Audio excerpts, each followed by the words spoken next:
بسم الله الرحمن الرحيم. مشاهدينا السلام عليكم ورحمة الله وبركاته، وأهلا بكم في هذه الحلقة التي نتناول فيها الأسرار الممنوعة والمحظورات في قضية مقتل عثمان بن عفان الخليفة الراشد الثالث.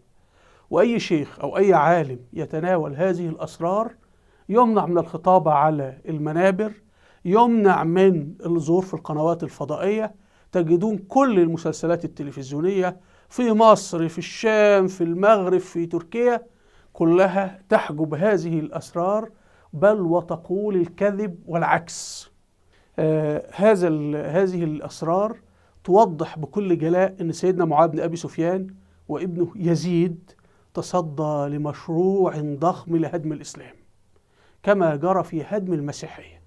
كان فيه بولس اللي هو كان يهودي واعتنق المسيحية وهدم الديانة المسيحية، وفي الإسلام عبد الله بن سبأ وكان يهوديا وقال إنه اعتنق الإسلام وكان يريد هدم الإسلام أيضا، لكن معاوية بن أبي سفيان تصدى له، ومن بعده تصدى له ابنه يزيد.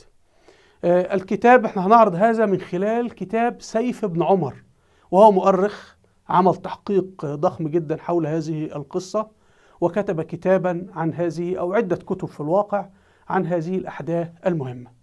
بداية هذا الكتاب اسمه كتاب الردة والفتوح، كتاب الجمل مسير عائشة وعلي، تأليف سيف بن عمر التميمي الضبي، توفى سنة 180 للهجرة، لكن هو ولد 90 هجرة من الهجرة. الكتاب تحقيق الدكتور قاسم السمرائي، له عديد من المحاضرات على اليوتيوب، أرجو أن تسمعوا محاضراته على اليوتيوب.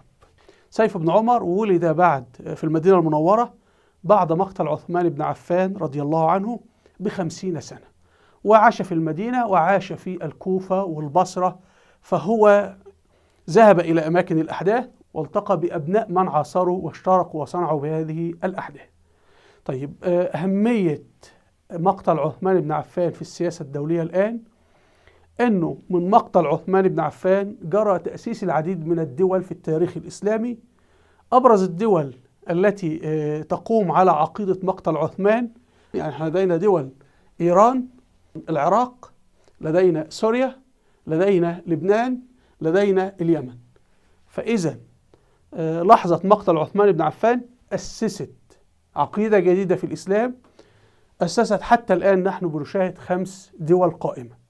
هذه الدول الآن متجهة في حروب، يعني إيران داخلة في مواجهة مع تركيا، العراق داخلة في مواجهة مع تركيا، سوريا داخلة في مواجهة مع تركيا، والعراق داخلة في مواجهة مع السعودية، إيران داخلة في مواجهة مع الكويت، وداخلين في مواجهات مع قطر، في عمان، في اليمن كما نشاهد. بل إيران تريد اجتياح الأردن حاليا. إيران أيضا بتساند داعش داخل أفغانستان. إيران بتقوم بتفجيرات داخل باكستان من أجل هدمها. فإذا نحن ما قمنا بالتحقيق بصورة صحيحة في قضية مقتل عثمان بن عفان، نحن سنحل كثير من المشاكل الموجودة في السياسة الدولية. تخيلوا دولة مثل تركيا 40 سنة لم تستطع حل مشكلة حزب العمال الشيوعي الكردي البيكاكا، بسبب أن هي للأسف اللي يقال في الإعلام التركي في المسلسلات والتلفزيونات هو تبني لرواية السبائية اللي هم يهود اليمن عن الأحداث بين سيدنا علي وبين سيدنا معاوية.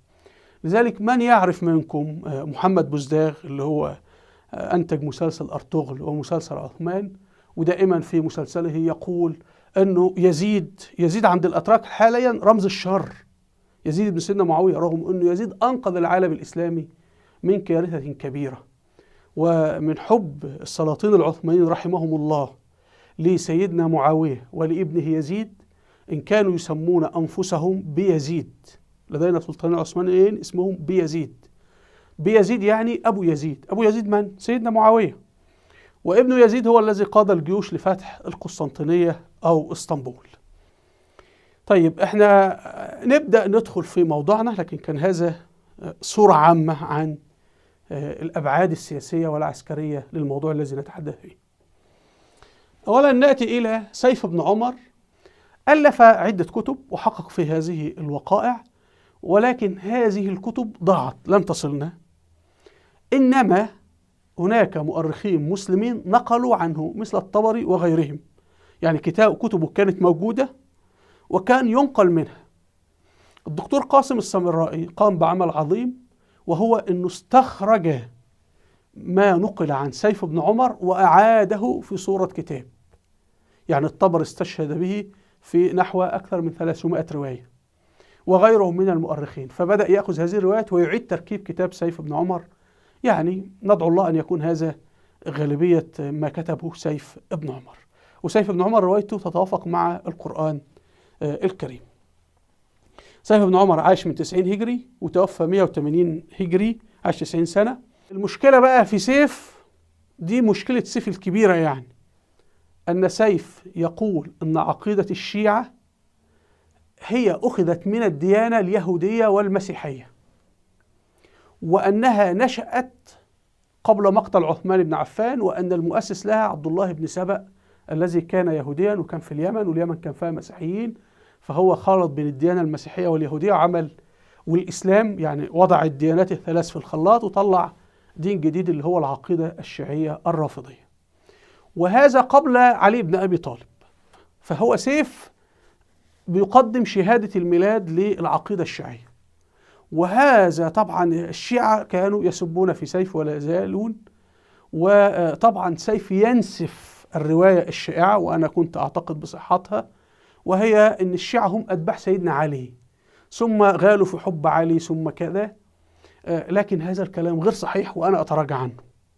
لكن نحن الآن بنحتكم، لابد نفهم التاريخ كما حدث هو استنادا للأدلة المادية، بدلا من قالوا له ما في رواية تقول قال فلان ورواية قال فلان. احنا ما بنحتكمش لقالوا له وقالوا له، احنا بنحتكم لأدلة مادية، وهنحاكم كتاب سيف استنادا للأدلة المادية.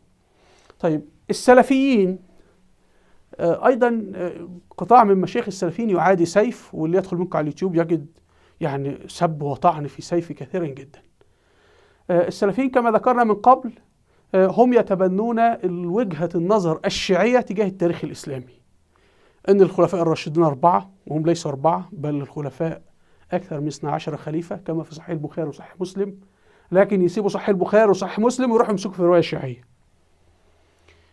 أنه التاريخ الإسلامي كان جيد لحد 4 خلفاء راشدين، وبعد كده تحول إلى تاريخ أسود، معاوية والدولة الأموية وكذا.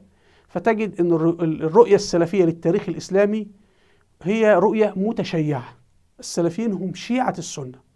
طيب تعالوا نكمل. الدولة في عهد سيدنا عثمان بن عفان كما نشاهد كانت إمبراطورية ضخمة، كما جرى في قلع السلطان عبد الحميد. كان في عبد الله بن سبأ في عهد سيدنا عثمان، وفي عمنول الكراسي في عهد السلطان عبد الحميد.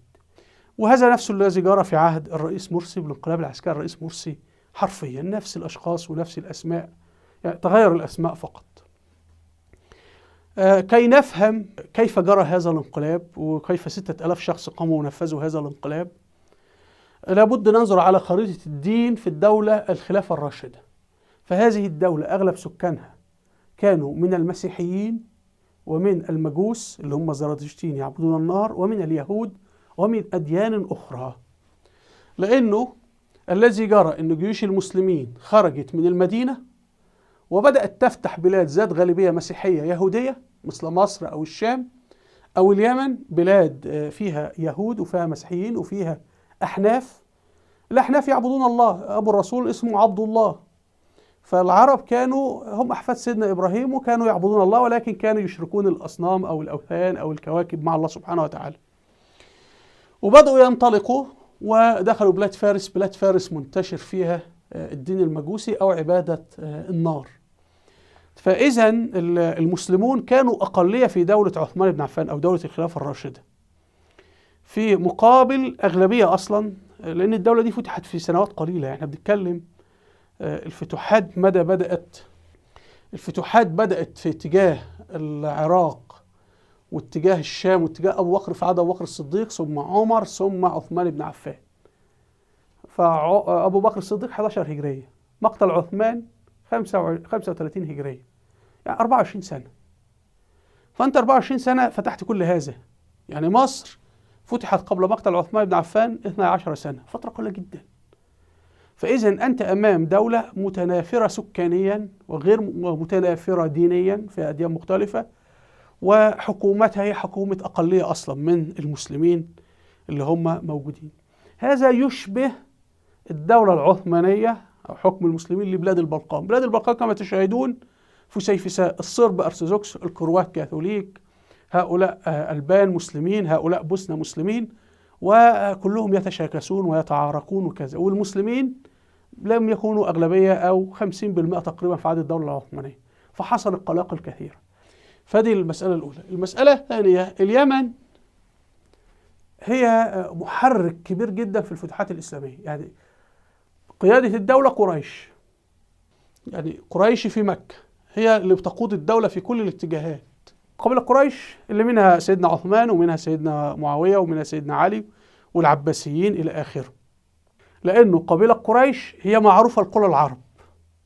لكن اليمن خزان بشري كبير، وكان فيه وثنيين وفيه يهود. كان فيه دولة يهودية قائمة في اليمن وذكرت في القرآن اللي هي مملكة بلقيس، وقصة أصحاب الأخدود في القرآن الكريم. أصحاب الأخدود دول مسيحيين، والملك الذي أشعل فيهم النار يهودي.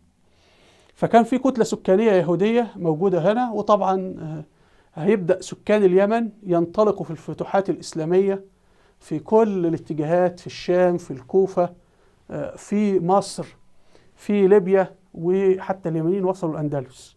واليمن هي الخزان البشري اللي يعني هذا الإعصار اللي دمر أزاح كل الدول في اتجاهه. الفرس، الروم، يعني اليمنيين غيروا مجرى التاريخ، يعني بما فيها انه اليمنيين هم اللي اسسوا ايران الحاليه. لانه ايضا اليهود اليمنيين اللي هربوا للكوفه او اللي كانوا في الكوفه وقتلوا عثمان وبعدين الحجاج طردهم الى اخره، هربوا الى مدينه قم المقدسه، هم اللي جعلوها مقدسه، واسسوا هناك العقيده الرافضيه، يعني وبداوا ينشروا منها، واسسوا الدول الشيعيه التي قامت بعد ذلك، ومنها ايران حاليا وسوريا واليمن، ورجعوا لليمن مره اخرى كما نشاهد. فهذا يوضح لنا أن المنظر والمفكر للانقلاب اللي هو عبد الله بن سبأ كان يعرف المنتشرين في هذه الأماكن. عبد الله بن سبأ جاء من اليمن إلى مكة، وبدأ يبحث عن من سكان مكة يعارضون عثمان بن عفان. طبعا عثمان بن عفان مثل أي حاكم فيه ثلث السكان يعارضونه. أي دولة في العالم، أي حاكم اختار أحسن رئيس في العالم، أحسن، يقول لك ده الجماهير كلها تحبه، شعبيته لن تزيد عن 60%، تجد 40% من السكان ضده أو 50%. وأي انتخابات نزيهة في العالم الفائز لا يفوز إلا ب50%، 60%، لو فاز ب70% ده حاجة أسطورية. فإذا من طبيعة البشر، ودي قاعدة عامة، أنه 30% من السكان أو أكثر معارضين. عبد الله بن سبأ بدأ هو وآخرين يبحثون عن المعارضين. لما ذهب إلى مكة، مكة قبيلة قريش، وأصلا عثمان بن عفان من قريش، فلم يستجيبوا له. ذهب إلى المدينة، أيضا المدينة ده عثمان بن عفان ده عاصمة الدولة، ودي الأنصار. فاتجه إلى البصرة، تعرف على بعض المعترضين على عثمان، وإحنا هنأتي إلى البلطجية الموجودين في البصرة وفي الكوفة. هؤلاء البلطجية مسلمين، فيقول لك يروح أسرق بيت مسيحي ولا واحد مجوسي بيعبد النار، ليس خلفه قبيلة، فلن يستطيع الرد. فبدأ عثمان بن عفان يطبق عليهم الحدود، فبدأوا يتمردون ويتذمرون على عثمان. فإذا أنت عندك 30% معارضين قبل ما عبد الله بن سبأ يبدأ أصلا، ولكن يعني هذا التذمر عادي، يعني كأي ناس متذمرة، بس محتاجة بقى اللي يخرج الجماهير دي للشارع، وتبدأ هذا الغضب يتحول إلى حركة وفعل ثم استيلاء على السلطة. واتجه إلى الكوفة، تعرف أيضا على الناس اللي في الكوفة. وكيف كان عبد الله بن سبأ يتعرف عليهم؟ لأنهم كانوا أصلا من اليمن، يعني هو من اليمن، والقبائل اللي هو بيذهب إليها هي دي قبائل يمنية أصلا. أبعد إلى الشام، دمشق، ولم يستطع أن يفعل هناك شيء. المهم اتجه إلى الفسطاط اللي هي القاهرة حاليا، يعني أو القاهرة امتداد للفسطاط، وبناها عمر بن الخطاب. وفي مصر فيه قبيلة عك اليمنية، ونحن في مصر حتى اليوم نقول هذا شغل عك، يعني هذا الشغل فيه حيلة أو فيه لف أو فيه يعني فيه خطأ ما، أو فيه يعني ونحن لا نفهم من أين جاءت كلمة عك؟ لأن قبيلة عك جزء منها جاء وفتح مصر، وجزء منها ذهب وفتح الشام. خلاص؟ طيب، فدي تحركات ابن سبأ، واستطاع ان هو يعني يجند خلال سنتين ثلاثة 6000 شخص برؤوسهم طبعا، يعني ايه، كل زعيم لمجموعة يعني. طيب هنا يا جماعة قبر عبد الله بن سبأ في سوريا، لأن البعض يقول لك لا غير موجود وشخصية وهمية. لا يا حبيبي، أهي. وهنا حضراتكم القرية وحسابها على الفيسبوك، قرية اسمها بقلون كفرز المعلقة، مقام سيدنا عبد الله بن سبأ عليه السلام، وتعليقات أهل القرية. وده مقدس عند الطائفة الشيعية النصيرية في سوريا اللي منهم بشار الأسد، هؤلاء يقولون علي هو الله. طيب، وهنا أدي المقام الأربعين أهو، ده مقام الأربعين اللي فيه ضريح عبد الله بن سبأ. وحتى بعض الإخوة من القرية وكتبوا في التعليقات من السوريين أيوة الكلام ده صحيح وعندنا يعني. وأنا أعددت فيديو من قبل اسمه عبد الله بن سبأ على اليوتيوب، وأهو أرجو أنكم تسمعوا هذا الفيديو، لأن أنا جئت بكل الأدلة المادية من الشعر، لأنه حصل قبائل عربية يمنية تقاتلوا مع عبد الله بن سبأ واليمنيين المؤيدين له، يعني قتال يمني ضد بعض، وقالوا أشعار في هذا الموضوع، وتناولت ذلك بالتفصيل، وتناولت ما قاله حفيد سيدنا علي بن أبي طالب وما كتب من وثائق تاريخية تخص تلك الفترة. حتى لا أكرر، لأن الحلقة تقريبا الحلقة دي ساعة و20 دقيقة يعني، فأرجو أن تعودوا إليها حتى لا نكرر. حضراتكم عبد الله بن سبأ يستطيع أن يفعل هذا؟ الإجابة نعم. إحنا إذا نظرنا في كل فاعلي الأحداث، اسمعوا، اللي دعا لخلع عثمان بن عفان من؟ عبد الله بن سبأ. هو منين؟ من اليمن. والذي قاد الجيوش أو القوة العسكرية لقتل عثمان بن عفان من؟ الغافق بن حرب من اليمن. يعني هو كان في مصر صحيح بس أصله من اليمن. طيب، والذي قاد جيش سيدنا علي في صفين الأشتر النخعي من اليمن. طيب، والذي قال لسيدنا علي أوقف القتال في معركة صفين كان من اليمن. والذي قتل سيدنا علي عبد الرحمن بن ملجم من اليمن. يعني أنتم تلاحظون أنه سيدنا علي عمليا ما كانش بيحكم، اللي كان بيحكم من تحت منه اليمانية، وهؤلاء اليمانية سيتقاتلون فيما بينهم لأن هم أصلا مش متفقين. يعني هم كانوا وخلي بالكم هؤلاء اليمانية هيحاربوا يمنيين آخرين في العراق، وجيش سيدنا معاوية كان أيضا في كتلة كبيرة جدا من اليمن، بل قبيلة نصفها في الشام ونصفها في العراق، والقبيلتان تتقاتلان، جزء مع سيدنا معاوية وجزء مع سيدنا علي، وإحنا سنعرض لذلك. هنا يا جماعة الأشعث ابن قيس الكندي من اليمن هو الذي اقترح التحكيم. أبو موسى الأشعري ممثل سيدنا علي في التحكيم من اليمن. وأبو موسى الأشعري طبعا صحابي جليل، ولما سيدنا علي أراد أن يختار ابن عمه عبد الله بن عباس ليمثله في التحكيم اليمن قالوا لا، احنا هنختار أبو موسى الأشعري. يعني حتى سيدنا علي أبسط الأمور لم يحكم فيها، حاول أن يحكم لكنهم وقفوا ضده وفعلوا فيه وبهدلوه. وهذا جاء في صحيح البخاري، وهذا جاء في صحيح مسلم، وهذا جاء في الوقائع التاريخية عند كل الناس. حتى هو لم يستطع أن يختار من يمثله في التحكيم، قالوا لا ترسل عبد الله بن عباس ابن عمك، احنا هنختار لك من يمثلك، واختاروا له أبو موسى الأشعري. أبو موسى الأشعري أصلا لم يكن مؤيد لسيدنا علي، تخيلوا، لذلك أبو موسى الأشعري وافق على خلع علي. طيب، قاتل سيدنا علي عبد الرحمن بن ملجم المرادي من قبيلة المرادية في اليمن.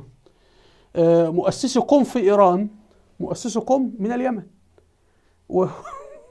من السبائية، هؤلاء اللي هربوا من الدولة الأموية، يعني هربوا من الحجاج في معركة دير الجماجم، ففرخوا لك إيران والدولة الفاطمية والقرامطة وبشار وسوريا وفي الآخر عشان كده احنا كل القنوات بتلعن في الحجاج، لأنه لو ما في الحجاج وما في الدولة الأموية كان زمانهم بيحكموا العالم الإسلامي من السنغال والمغرب واسطنبول إلى أندونيسيا وماليزيا. لكن اللي وقف ضد هذا المشروع مين؟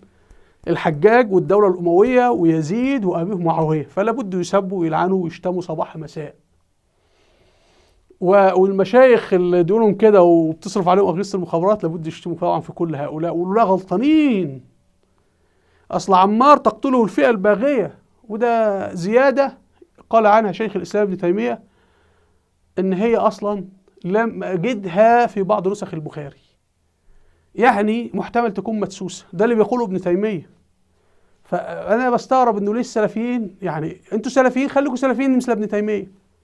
أدي الغفيق بن حرب العكي من قبيلة عك اللي هي شركة فتح مصر، ده قائد الانقلاب وهو من الخوارج بالمناسبة. يعني اللي قتل سيدنا عثمان بن عفان، هو اللي كان مع سيدنا علي في معركة صفين، هو اللي منح سيدنا علي يكمل الحرب في صفين، هم الخوارج اللي حاربوا سيدنا علي. فاحنا امام حزب بيتحرك مع بعضه. ولذلك هتجد بعد كده الدولة الأموية، هذا الحزب اللي تشكل في مقتل عثمان ثم قعد يتلاعب بسيدنا علي، الدولة الأموية ظلت تحاربهم طوال تاريخها.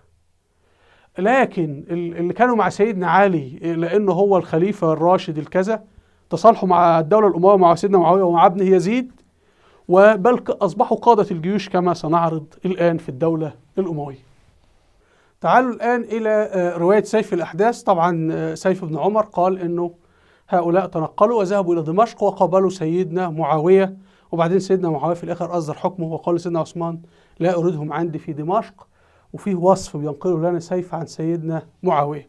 فسيدنا معاوية أرسل إلى سيدنا عثمان قال له إن هؤلاء الأقوام ليست لهم عقول، بلطجية وناس نصوص يعني، ولا أديان، أثقلهم الإسلام وأضجرهم العدل، لا يريدون الله بشيء ولا يتكلمون بحجة، إنما همهم الفتنة يعني الانقلاب العسكري، وأموال أهل الذمة يعني لصوص يسرقوا المسيحيين إلى آخره. ركزوا في الجمل دي لأن الجمل دي اللي هتشكل موقف معاوية بن أبي سفيان من الأحداث. لأن معاوية بن أبي سفيان هو الآن بيصف لنا الحزب الذي سيحكم في عهد سيدنا علي بن أبي طالب.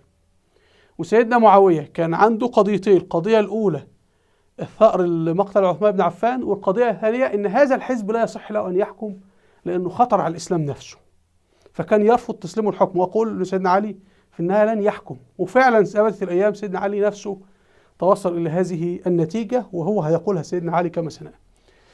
أيضا سيف بن عمر يتحدث عن حكيم بن جبلة. حكيم بن جبلة ده قائد عسكري من الانقلاب، وأن هو لص كان إذا قفلت الجيوش تغير على الذمة اللي هم المسيحيين المجوس وتسرق أموالهم. فسيدنا معاوية كان بيعاقبهم وإلى آخره، سيدنا عثمان بن عفان آسف. فطبعا جالهم عبد الله بن سبأ وقال لهم خلاص ما احنا نخلع عثمان بن عفان اللي عاقبكم وأدخلكم السجون وقطع أيديكم وعمل فيكم القصاص. فيقول فشكاه أهل الذمة وأهل القبلة، أهل القبلة المسلمين إلى سيدنا عثمان. فسيدنا عثمان عاقبهم. فابن السوداء اللي هو عبد الله بن سبأ لأن أمه كانت حبشية نزل على مين؟ ابن السوداء نزل على حكيم بن جبلة. وانت لو لاحظت في الانقلاب العسكري الرئيس مرسي هتجد نفس الخلطة. السيسي من حارة اليهود والبلطجية خرجوا كسروا في القصر الجمهوري. اكتب على اليوتيوب ليلة الاتحادية، قصر الجمهوري في مصر اسمه قصر الاتحادية، والبلطجية والمولوتوف والمصريين كلهم عاصروا هذا. فانت هتجد في الانقلاب العسكري الرئيس مرسي اسرائيل موجودة، البلطجية موجودة، نفس الافلام يعني ما في حاجة تغيرت يعني. طيب عبد الله بن سبأ لما راح مصر يا جماعة ذهب إلى مين؟ الأساسي بتاع انقطع إلى الغافقي، والغافقي من اليمن، وعبد الله بن سبأ من اليمن. فشجعه الغافقي فتكلم وأطاف به خالد بن ملجم. وعبد الرحمن بن ملجم واضح من الاسم أنه قريب له اللي هو قتل سيدنا علي. هيبدأ هنا يقول عقيدة الشيعة، فدعاهم إلى الوصية. الوصية انه في الدين اليهودي انه المفروض كل نبي يوصي يعني يوصي بمن يأتي بعده في العقيدة اليهودية، وان كان فيه ملك وفيه توارث الحكم وكذا. فيقول لهم طالما محمد هذا نبي فاللي احنا بنعمله في اليهودية يجب ان تفعلوه في الاسلام. يبقى لابد يكون اللي هو اوصى لعلي بن ابي طالب، وعلي يوصي لابنه الحسن، وابنه الحسن يوصي للحسين، وهكذا يعني. فطبعا هو قال لهم احنا عثمان ده مش عاجبنا، خلاص نخلعه نسقط عثمان ونأتي بمن؟ نأتي بعلي بن أبي طالب، أهو زوج ابنة الرسول وهو ابن عم الرسول، وبعدين ونقول إن هناك وصية إلى آخره. وهذه هي العقيدة الشيعية الآن. هنا نص مهم جدا سيف بن عمر يريده، وهو أن عبد الله بن سبأ فعل في الإسلام ما فعله بولس في المسيحية. طب تعالوا نقرأ النص كده. بينقل عن عبد الله بن عباس اللي هو ابن عم سيدنا علي، وده من الصحابة طبعا وفقيه كبير جدا يعني. يقول أن عيسى عليه السلام دعا بني إسرائيل، وبعدين سيدنا عيسى الناس هتؤمن بيه، هيظهر راجل اسمه بولس، وبولس ده يهودي وهيعتنق المسيحية، وبعد كده القصة طويلة. فبيقول إن بولس هيفسد المسيحية، ومثل بولس في هذه الأمة الإسلامية هو ابن سبأ. طيب هنا احنا بنقول للجماعة السلفيين يرفضوا هذه الرواية، وهذا حقهم. يقولوا مثلا انه الرواية سيف بن عمر سمع الرواية من عطية، وعطية سمعها من يزيد الفقعسي، ويزيد الفقعسي مجهول الحال، لا نعرف ان كان صادق ام كاذب. طب العمل نطرح الرواية، نرميها في الارض. دي الرواية دي بتأصل لشهادة الميلاد بتاع الشيعة. قالوا احنا نأخذ بها ليه؟ لان احنا لا نعرف من هو يزيد الفقعسي. طيب استنادا الى منهج الادله الماديه، لا، في ادله ماديه بتقول ان الروايه صحيحه، فانت مش من حقك ترفضها اصلا، لانك انت جهلت من هو يزيد الفقعسي. لانه المسيحيون الان يقولون فعلا بولس هو الذي ادخل في ديننا هذا، وهو حرف المسيحيه. ده دراسات مسيحيه في امريكا وفي اوروبا وفي فرنسا على هذا الكلام. يعني بولس وضع نصف المسيحيه، لدرجه ان المؤلف الامريكي الذي الف كتاب العظماء 100 أعظمهم محمد، وده أمريكي مسيحي، والكتاب موجود على اليوتيوب، كتاب عميق جدا. فهو يقول من ضمن العظماء عيسى عليه السلام، يقول وكنت أود أن أجعل بولس قبل عيسى، غير أنه لولا عيسى ما كان بولس. يعني أنت الآن لما تذهب إلى الشيعة يقول علي علي علي علي علي، عندهم أهم من محمد، لا يقولون محمد خالص، على طول علي علي علي والحسين. ولكن لولا محمد ما كان علي، فهو مضطر يعترف بمحمد يعني غصب عنه، وده اللي حصل في المسيحية. فإذا هذه الرواية أنت تجهل حال يزيد الفقعسي، لكن هناك دليل مادي خارجي عند المسيحيين يقول هذا الكلام صحيح، وإنه معناه إن سيف بن عمر كان بينقل صح، وإنه اللي قالوا هذا الكلام عبد الله بن عباس، سمع منه يزيد الفقعسي، سمع منه عطية، سمع منه سيف. هؤلاء كانوا فاهمين الديانة المسيحية واليهودية وماذا حدث فيه. خلاص. وسيف هنا بيشخص هو عبد الله بن سبأ ماذا يفعل. هو بيعمل ما نسميه إصلاح ديني، أو ما نسميه إفساد ديني، أو تجديد ديني، يعني سميه ما تسميه، مش ده الموضوع. احنا نغير الايه؟ نغير في الدين نفسه. في التاريخ بيحدث ان الشعوب تثور على الحكام وتسقط، يسقط هؤلاء الحكام. يعني مثلا الدولة الأموية ثار عليها بعد ذلك العباسيين وأسقطوها. السلاجقة سقطوا، جاء العثمانيين راحوا وهدموا دولة المماليك في مصر. لكن العثمانيين دول أزالوا المماليك سياسيا وليس دينيا. يعني العثمانيين لم يأتوا بأمور، الدولة العثمانية تأتي أمور في الدين غير اللي كانت موجودة عند المماليك، بل هي نفسها، يعني هم نفس الدين. فهناك تغير في نظام الحكم فقط. فهنا سيف بيقول المسألة لم تكن خلع عثمان لمجرد أمور تخص فساد أو شيء، لا، ده كان هناك مشروع ديني لتحريف الإسلام وتغييره كما فعلوا في المسيحية. وهذا النص هو اللي بيؤدي إلى حنق وغضب على سيف بن عمر وتكذيب بقوة له. ده النص الأساسي. وهيبدأ سيف بن عمر يعرض عقائد عبد الله بن سبأ. فعبد الله بن سبأ يقول بالوصية إنه انسوا أبو بكر وعمر، وبعد كده هنجد عند المؤرخ الشيعي أبي مخلف إنه هو بيلعن أبو بكر وعمر. فسيف بن عمر فقط الذي قال هذا، إنه في مهدي سوف يظهر، والعقيدة الشيعية بشكل أساسي المهدي فيه، إذا أنت لم تؤمن فأنت كافر. فعبد الله بن سبأ أدخل عند الشيعة العقيدة المهدي، وبدأ توضع أحاديث ونخصص حلقة لذلك. العبارات اللي نطقها عبد الله بن سبأ بالحرف أصبحت أحاديث ملصقة بالرسول صلى الله عليه وسلم، وسنقدم الأدلة التاريخية على ذلك، أدلة مادية. وانتقلت من الشيعة عند المسلمين السنة، وذلك تجد القرآن ليس فيه عقيدة المهدي. البخاري رفض عقيدة المهدي، ولا حديث رفض تام. مسلم رفض تام لعقيدة المهدي، رغم أن هم أوردوا العديد من الأحاديث عن علامات الساعة إلى آخره. فهيبدأ هو يقول إن سيدنا محمد سيرجع وطبعا يعني هو بيقول محمد المهدي، وبعد ذلك سيقول علي ان المهدي، وبعدين سيقول على ابن علي هو المهدي. ثم يعني المهدي ده هيبقى شخص متحرك، ان في واحد لا لم يمت سيعود. وهو طبعا هيقول بعد كده عبد الله بن سبأ ان علي هو الله. فعبد الله بن سبأ أسس لعقيدة عبودية علي أو عبادة علي أو ألوهية علي. والآن في فعلا طائفة شيعية في سوريا اللي بتحكم سوريا، طائفة النصارى منهم بشار الأسد، يؤمنون بعبادة علي وألوهية علي. فكل الكلام اللي بيقوله سيف أو غالبيته صحيح يعني. فهو بيقول أن محمد صلى الله عليه وسلم سوف يرجع، ويقول إيه؟ فقبل ذاك عنه. يعني الجماعة الغافقة وهؤلاء قبلوا واقتنعوا بكلام ابن سبأ، وهؤلاء هيبقى منهم بعد كده الخوارج، وهيبقى منهم السبعية هيتشظوا كثيرا كما سنشاهد. ووضع لهم الرجعة فتكلموا فيها اللي عقيدة المهدي يعني. وبعدين قال إنه كان 1000 نبي ولكل نبي وصي، وكان علي وصي محمد.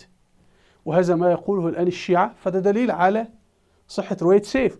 انتبهوا إنه سيف مات 180 هجري. طب أول دولة شيعية هتنشأ بهذه العقيدة دولة القرامطة الشيعية بعد سيف ب100 سنة. فليس سيف إن هو يعني كان بيعير دولة قائمة، ما كانش في دولة قائمة، كانت الدولة العباسية قائمة وقوية وكل حاجة، ولكن سيف واضح إنه استقصى الأمور بشكل جيد. ثم قال محمد خاتم النبيين وعلي خاتم الأوصياء. وبعدين قال من أظلم ممن لم يجز وصية رسول الله، بيقصد أبو بكر وعمر وعثمان، ووثب على وصي رسول الله صلى الله عليه وسلم ثم تناول الأمة. يعني أن هؤلاء أبو بكر وعمر وعثمان ظلمة، وهي نفس ما يقوله الشيعة الآن. طبعا ما يقوله الشيعة الآن دليل على صحة سيف. هنا خريطة القبائل العربية، وهي تشرح لنا كيف تحرك عبد الله بن سبأ، ولماذا استجابوا له، ولماذا أهل الشام وقفوا ضد الانقلاب العسكري على عثمان بن عفان رضي الله عنه. نبدأ أولا من قبيلة عك. قبيلة عك كما تشاهدون دي القبيلة اللي فتحت مصر، ومنها خرج الغافقي ابن حرب العكي من قبيلة عك، وده قائد الانقلاب العسكري. وهذا لما قتل سيدنا عثمان أو لما قتلوا سيدنا عثمان أصبح هو أمير المدينة، يعني هو الحاكم العسكري. والغافقي ابن حرب وضع سيدنا علي تحت الإقامة الجبرية، وضع طلحة بن عبيد الله تحت الإقامة الجبرية، سعد بن أبي وقاص، الزبير بن العوام، وضعهم كلهم تحت الإقامة الجبرية خلال الانقلاب العسكري، وأصبح هو الحاكم والمسيطر لمدة أسبوع تقريبا في المدينة المنورة من قبيلة عك في اليمن.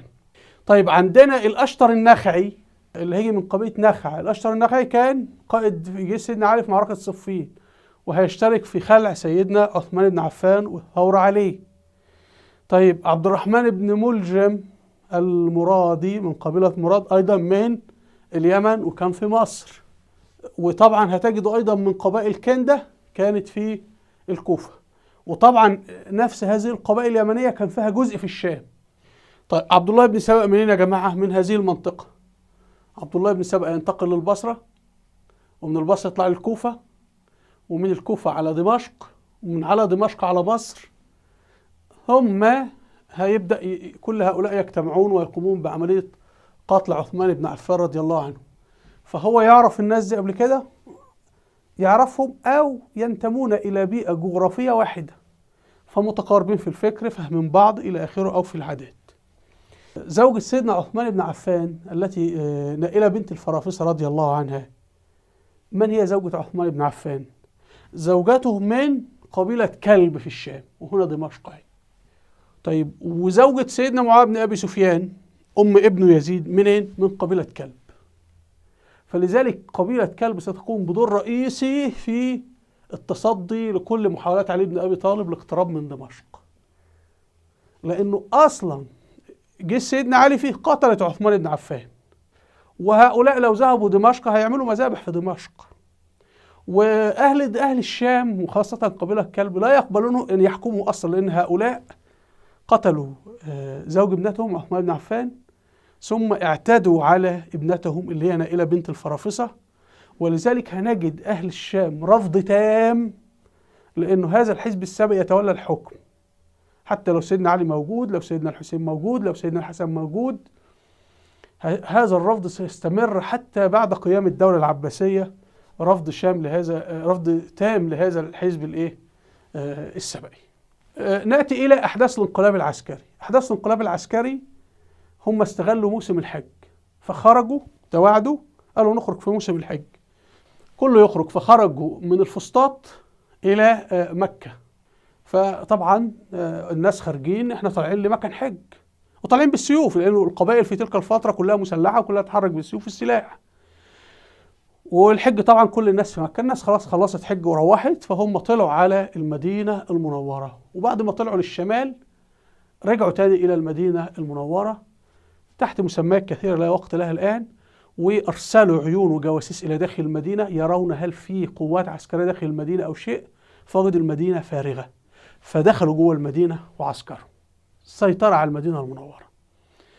طبعا المدينة المنورة مفرغة من رجالها، لأنه جيوش المسلمين في حرب على كل الجبهات، يعني على جبهة فارس، على جبهة أذربيجان، أرمينيا، جبهة إفريقيا اللي هي تونس حاليا، جبهة الروم، الأناضول. أنت عندك دولة في حالة حرب 24 سنة، وبالأساس القبائل العربية اللي بتحارب، والقبائل العربية محدودة العدد، وغالبية أصحاب الأديان الأخرى لم يدخلوا في الإسلام بعد. فكانت النتيجة أنه هيدخلوا المدينة المنورة وهيحتلوها، وهيبدأوا يقولوا لعثمان بن عفان، هم كانوا في الأول يريدون إسقاطه بدون قتله، يعني هم عسكروا في المدينة 70 يوم، حصروا عثمان بن عفان 40 يوم، وبدأوا الحصار وقالوا له يا تخلع نفسك يا نقتلك، قال لهم لن أخلع نفسي. بدأ يرسل رسل للشام وللبصرة والكوفة، حرقوا لي قوات للمدينة. ففعلا تحركت جيوش، وهنا طبعا هؤلاء كان عندهم مخابراتهم، فدخلوا وقتلوا عثمان بن عفان، وقالوا بهذا ينقطع أمل القوات القادمة من الأطراف إلى أن تصل للمدينة المنورة، فقتلوا عثمان. طيب القوات المتحركة دي ماذا نفعل فيها؟ قالوا لابد نختار خليفة جديد كي نصبح نحن معنا الشرعية، زي ما حصل في قلعة السلطان عبد الحميد. الماسونية دخلت بميليشياتها، سيطرت على اسطنبول، خلت عبد الحميد. طيب المسلمين وخاصة الأتراك اللي هم سكان الأناضول واسطنبول لن يوافقوا، قالوا خلاص ننصب سلطان جديد بسرعة من نفس الأسرة اللي هو أخو السلطان عبد الحميد، هو محمد رشاد. طيب حصل بعد كده إن الجماعة دول خلال هذا الحصار، بعض الناس أين سيدنا علي؟ أين سعد بن أبي وقاص؟ أين قادة الدولة؟ الدولة لها 4 كبار أو 5 كبار. عثمان رئيس الدولة، عندك ال4 الكبار سعد بن أبي وقاص، علي بن أبي طالب، الزبير بن العوام، طلحة بن عبيد الله، وهؤلاء كبار الصحابة، وعبد الله بن عمر بن الخطاب. الانقلابيون وضعوهم تحت الإقامة الجبرية ومنعوهم من التحرك. طب في دليل على صحة ذلك؟ نعم، وهو أنت عليك أن تختار بين احتمالين: إما أن كبار الصحابة هؤلاء تخاذلوا عن نصرة عثمان، يعني لقوا البلطجية دول يحاصرونه ويقتلونه، هم بيتفرجوا، يبقوا الناس دي آثمة. وهذا تعارض مع القرآن الكريم، لأن القرآن الكريم في آيات في القرآن الكريم نزلت في كبار الصحابة هؤلاء باعتبارهم السابقون في الإسلام وأنهم في الجنة، وأنا سنعرض هذه الآيات في نهاية الحلقة. فأنت القرآن يلزمك أن تبرئ كبار هؤلاء الصحابة من أن هو التواطؤ أو التخاذل أو التراخي عن حماية عثمان. فلا تفسير إلا أن هم كان مغلوب على أمرهم لا يملكون شيئا. وهذه هي رواية سيف، أنه جرى وضعهم تحت الإقامة الجبرية، وكان في حصار حول منازلهم، وهو سيف يقول أصبح في عريف تحت يده جنود تحاصر علي، إقامته في بيته وكذا، غير مسموح لهم بأبنائهم فقط.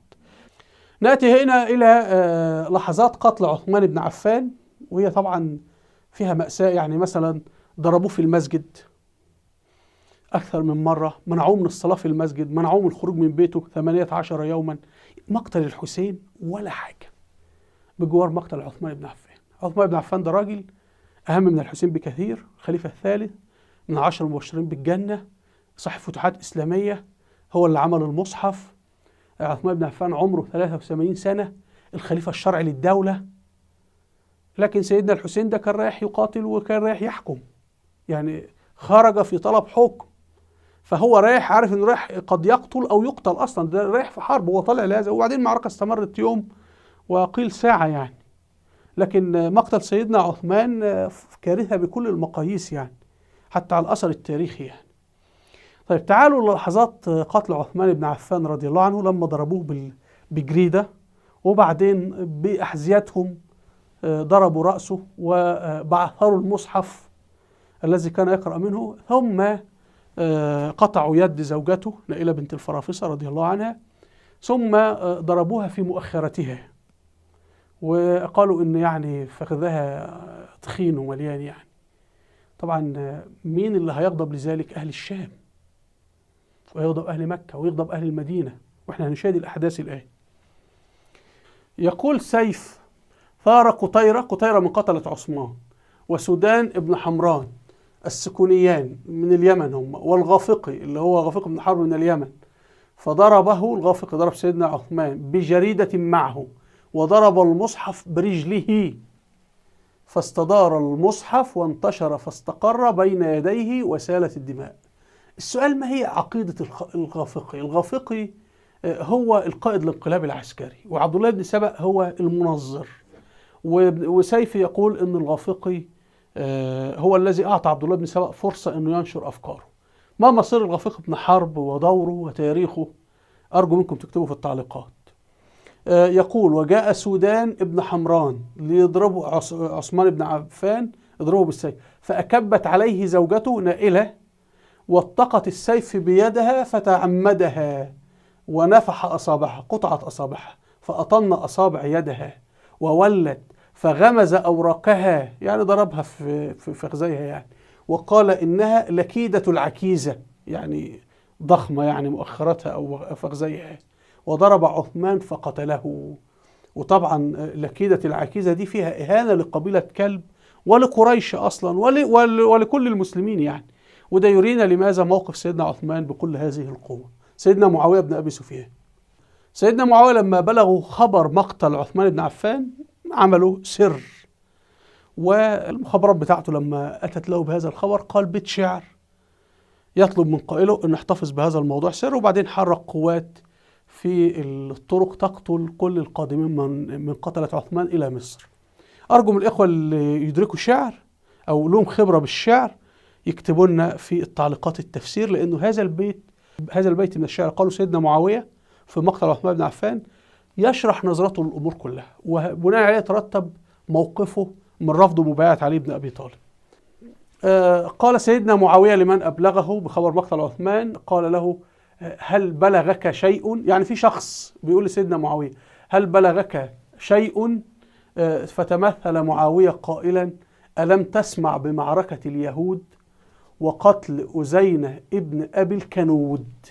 فلقنها علقمة هو اللي كان بيحكي لسيدنا معاوية يعني، فسكتا حتى أعلن معاوية ذلك بعد ذلك يعني في الناس. فأرجو اللي يفهم قصة هذا البيت، هل هو سيدنا معاوية قالوا ابتداء، أو القصة بتاع قتل أزينة بن أبي الكنود ومعركة اليهود، ماذا يقصد بها سيدنا معاوية؟ أنا بحثت ولم أستطع الوقوف. اكتبوا في التعليقات ماذا يقصد سيدنا معاوية. طيب هم بعد كده اتجهوا إلى تنصيب سيدنا علي خليفة. طبعا لما قتلوا قالوا احنا حالا كي نتقي الجيوش القادمة إلينا من الشام لابد نضع خليفة جديد يصبح هو، احنا نحكم من أسفل يعني، هو يصبح فراحوا لسيدنا علي رفض، عرضوا على طلحة بن الزبير رفض، عرضوا على سعد بن أبي وقاص رفض، عرضوا على عبد الله بن عمر بن الخطاب رفض، طلحة بن عبيد الله رفض، كله رفض. فماذا يفعلون؟ فقالوا: يا أهل المدينة، إن لم تقبلوا غدا بعلي بن أبي طالب خليفة سوف نقتل علي بن أبي طالب ونقتل الكبار هؤلاء ونقتلكم أنتم أيضا، يعني هنعمل فيكم مذبحة. يقول سيف بن عمر: قال الانقلابيون أو قالوا لهم: يا أهل المدينة قد أجلناكم يومكم، عندكم فرصة يوم يعني، فوالله لئن لم تفرغوا لنقتلن غدا عليا ابن أبي طالب وطلحة ابن عبيد الله والزبير وأناسا كثيرين. فغشى الناس عليا، يعني ذهبوا إليه وقالوا: نبايعك، فقد رأيت أو ترى ما نزل بالإسلام وما ابتلينا به من بين القرى. فقال علي: دعوني والتمسوا غيري. المهم هم ألحوا عليه وقالوا له: ننشدك الله، ألا ترى ما نرى؟ ألا ترى الإسلام، ألا ترى إلى الفتنة، ألا تخاف الله؟ فقال قد أجبتكم. طيب في تلك الأثناء هربت زوجات الرسول صلى الله عليه وسلم، ذهبنا إلى مكة، وهرب أيضا بني أمية إلى مكة. بني أمية اللي هم عائلة سيدنا عثمان هربوا إلى مكة. وهرب أيضا بعد مقتل سيدنا عثمان هرب طلحة وهرب الزبير وهرب بني أمية إلى مكة. وطبعا كما تشاهدون كل هذا وقائع مادية بتفيد أنه بالفعل كان في سيطرة عسكرية تامة من قبل الانقلابيين على الأحداث. وهنأتي الأدلة المادية. هنا أبيات شعر بين سيدنا علي وبين مجموعة السبائية هي بتكشف الصراع الذي بدأ منذ اللحظة الأولى بين الحزبين، حزب سيدنا علي وحزب السبائية، ودول حزبين يعني بيصارعوا على حكم البلد. يقول سيف بن عمر لما أراد علي رضي الله عنه الذهاب إلى بيته قالت السبائية خذها إليك واحذرن أبا حسن، يعني خذ الحكم، يعني إنا نمر الأمر إمرار الرسن، اللي هو يعني بيحطوا حبل في أنف الناقة لسحبها، وبعدين يعني بيهددوه. فسيدنا علي فقال علي رضي الله عنه يعني أنتم تركتم العسكر وجيتوا تعملوا كل هذه المشاكل. وبعدين قال أبيات شعرية خلاصتها في الآخر قال إن أنا سأجمع الأمر الشتيت المنتشر، يعني هعمل على توحيد هذه الدولة. هذا البيت هو بيشرح موقف سيدنا علي من كل الأحداث، أنه كان يريد تسكين الأحداث إلى حين توحيد الدولة. هنا في هذا النص سيدنا علي بيشرح لماذا لم يأخذ بالثأر من قتلة عثمان. يقول سيف بن عمر أن طلحة والزبير رضي الله عنهما ذهب لسيدنا علي وقالوا يا علي إن قد اشترطنا إقامة الحدود، وإن هؤلاء القوم قد اشتركوا في قتل هذا الرجل عثمان. فقال لهم لست أجهل ما تعلمون، ولكن كيف أصنع بقوم يملكوننا؟ مين اللي بيحكم الدولة؟ السبائية قتلت عثمان، ده هو سيدنا علي بيقول اهو هؤلاء القوم يملكوننا، هؤلاء قوم يملكوننا ولا نملكهم، ها هم هؤلاء قد ثارت معهم عبدانكم العبيد بتوعهم، وثابت إليهم أعرابكم البلطجية إلى آخره، وهم خلالكم يسومونكم ما شاءوا، فهل ترون موضعا لقدرة على شيء مما تريدون؟ قالوا لا. قال فوالله لا أرى إلا رأيا ترونه أبدا. وبعدين قال إن فيه فرقة وإنه يجب الانتظار حتى يهدأ الناس وتقع القلوب مواقعها وتؤخذ الحقوق، فاهدأوا عني وانظروا ماذا يأتيكم ثم عودوا إلي. طيب واحد يقول أنا غير مقتنع سيدنا علي قال هذا عظيم، ولكن الأحداث التالية بتقول إن هم اللي بيحكموا سيدنا علي. سيدنا علي كان يرى أنه على حق. لماذا؟ يقول أولا هذه الدولة لابد لها من خليفة، لابد لها من حاكم. فيقول أو سيدنا علي يرى أنه على حق. لماذا؟ وحجج منطقية بالمناسبة، يعني أنه لابد للدولة من خليفة. ثانيا أنه أهل المدينة العاصمة اختاروه، سكان المدينة المنورة اختاروه كرها صلحا، خلاص اختاروه. ثالثا أنه لم ينازعه أحد في الخلافة، هو فاز بالتزكية. يعني عرض الأمر على طلحة من قبل الانقلابيين ورفض، عرض على الزبير ورفض، عرض على سعد بن أبي وقاص ورفض، حتى معاذ بن أبي سفيان لم يعلن نفسه خليفة أصلا، ولا عمرو بن العاص ولا أي أحد، ولا عبد الله بن عمر بن الخطاب. فإذا هو فاز بالتزكية، يعني حتى لو في ظروف عادية. فهو سيدنا علي رأى أنه أصبح الخليفة الشرعي، وكان يمكن أنه هو ينجح في مشروعه، لكنه اتخذ سلسلة من القرارات الخاطئة جعلته وحيدا. أول أمر كان هو مفروض ينتظر في المدينة لا يفعل شيء حتى هؤلاء قتلة عثمان يعودون إلى بلدانهم وعبد الله بن سبأ يرحل إلى آخره، فيصفو له سكان المدينة. لكن سكان المدينة كيف يخرجون في جيشك وهو جيشك في عبد الله بن سبأ وفي قتلة عثمان والغافق بن حرب وهؤلاء؟ غير منطقي يعني. وهذا الذي حدث. اتخذ سلسلة من القرارات الخاطئة. أولا عزل كل ولاة سيدنا عثمان بن عفان، فهذا طبعا أوجد ضغينة في نفوس الجند والقوات في الولايات الإسلامية على سيدنا علي. حتى معاوية أيضا عزل سيدنا معاوية. سيدنا معاوية قال له أنت تعزلني كيف؟ يعني أنت أصلا لم تستلم الحكم بصورة شرعية. فطبعا حتى المغيرة بن شعبة، وده صحابي كبير، نصح سيدنا علي، قال له ولي معاوية، يعني أنت المفروض تجدد لهؤلاء الولاة فتصبح رئيسهم ويصبح في عنقهم بيعة لك، بعد ذلك تكون قد ملكتهم، تستطيع أن تعزلهم. لكن سيدنا علي لم يفعل. سيدنا علي تصرف كقاضي، عارف انت، او قائد عسكري. قائد عسكري عنده جنود، افعل كذا حاضر، افعل كذا حاضر، لا احد يناقش. لكن انت في مجال السياسه، هو انا عزلت معاويه فمعاويه هينعزل، عزلت فلان فيعزل، وهكذا. ولذلك لم ينجح. طيب الامر الثاني انه اخذ يعين اقاربه، هو يعرف اقاربه فعينهم. فطبعا الاصح انك كنت تعين ناس من قبائل اخرى، يعني اروح على قبيله تميم، مين قائد قبيله تميم؟ اعينه والي. من قائد قبيلة كذا أعينه والي. فطبعا هؤلاء يأتون بقبائلهم وجنودهم. فانظر في سيدنا علي، عين على المدينة مين؟ عين قهم ابن العباس والي على المدينة المنورة. كنت عين أحد من الأوس أو الخزرج، لكنه لم يفعل. قهم ابن العباس بعد ذلك سينضم إلى مين؟ سيدنا معاوية بن أبي سفيان، وهيكون قائده في فتح مدينة سمرقند، واستشهد في سمرقند. طيب عين على اليمن مين يا جماعة والي؟ عبيد الله بن العباس ابن عمه، يعني والي المدينة ابن عم سيدنا علي، والي اليمن ابن عم سيدنا علي، عبيد الله بن عباس. طب ما كنت تولي أحد من اليمن نفسها أو من قبائل اليمن، يعني بحيث تجعلهم يكونوا معك، أنت أصلا وحيد. يعني سيدنا علي أصبح الخليفة ولكن وحيد، ليس تحت يده قوة أصلا. فعين على اليمن عبيد الله بن عباس. طبعا عين عبد الله بن عباس على البصرة، أدي البصرة عين عليها ابن عمه. فثلاثة من أبناء عمه عينهم ولاة. طيب هل حزب السوائية اللي قتل عثمان بن عفان اعترض؟ أبدا. طب هل هذا كتب في المدارس أن سيدنا علي عين ثلاثة من أبناء عمه ولاة؟ أبدا. فيما كانوا يلومون على عثمان بن عفان أصلا أنه عين أقاربه، وهو أصلا كانوا معينين من قبله.